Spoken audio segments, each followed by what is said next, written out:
All right. Hello again, everyone. Hope you're doing well whenever you watch this. So continuing on, it's a little bit early this time, but I'm still avoiding work a little bit.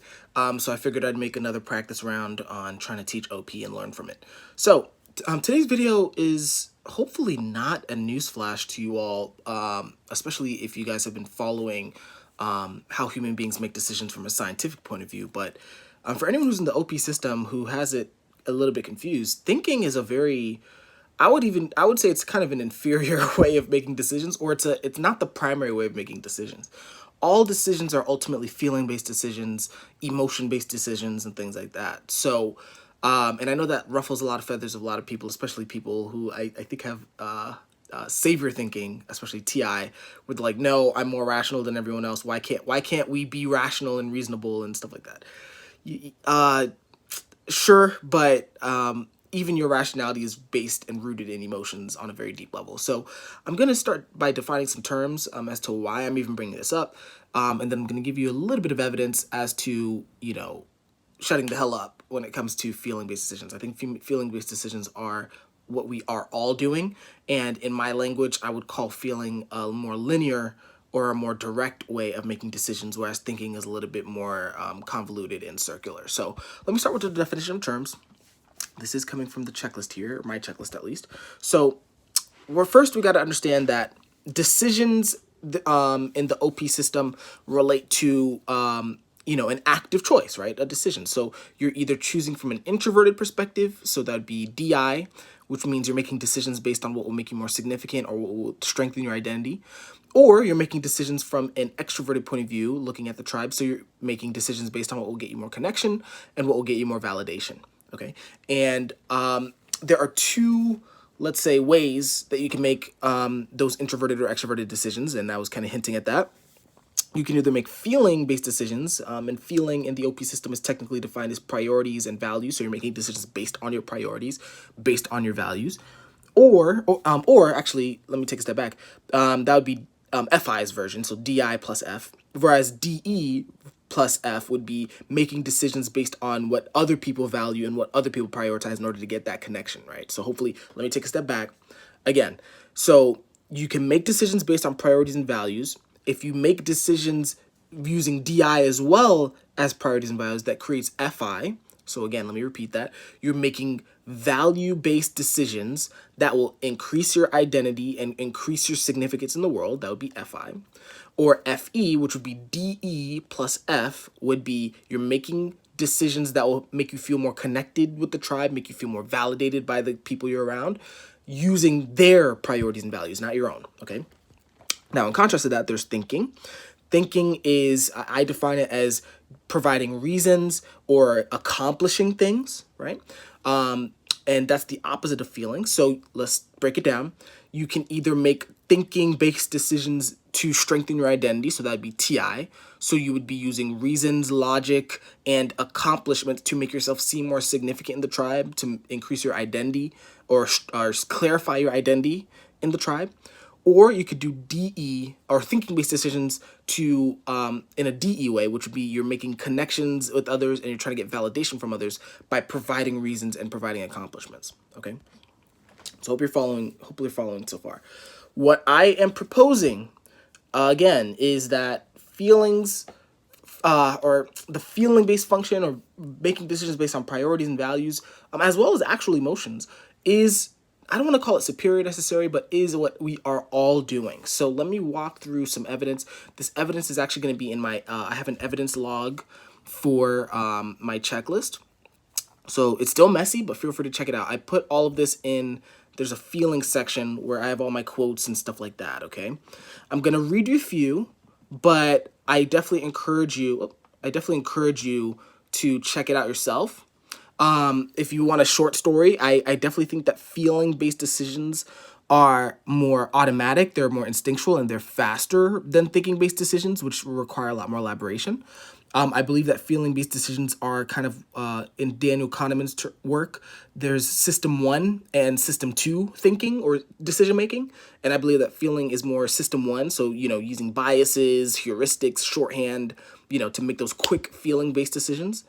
And then finally, I believe that, based on several experiments shown, without feeling, we literally can't make a decision. So let me start with that. A lot of these quotes are coming from James Clear's Atomic Habits. Let me see here. There should be one. Here we go. No, there should be a study that I was looking at. Here we go. Here we go. So starting here, let me read this to you. So this is from Atomic Habits.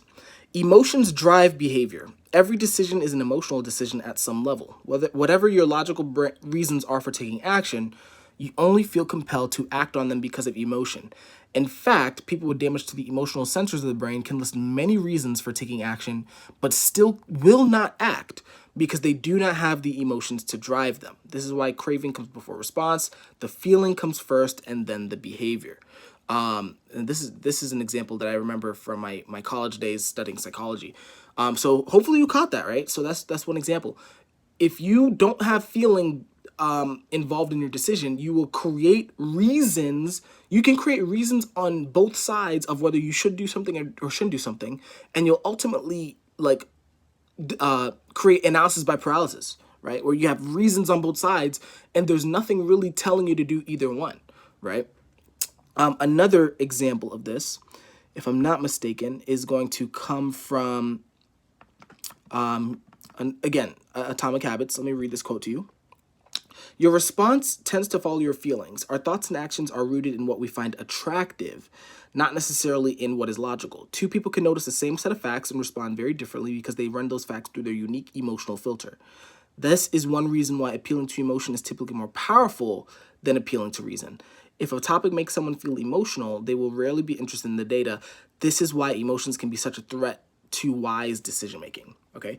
And if you want to look more into that, I mean, basically all you would have to do is you would need to look into the psychology behind marketing. You'd need to study the psychology behind advertising, and things along those lines, right? So, there are many resources out there that can tell you, okay, if you use a certain color, if you use certain words in a conversation, and so on and so forth, you're basically priming the people that you're exposing that to make very unconscious emotional decisions, and they will justify it with logic, right? In fact, there's a saying in sales that says, what is it called? I think it's called like emotion is king or something like that. I think that's the right saying. But basically it's like everyone is going to make decisions based on emotions, and then the reasons are ad hoc. They're separate. They come afterwards, right? So anyway, I don't want to bore you guys too much. I don't want to give you too many reasons for this, right? With the TE.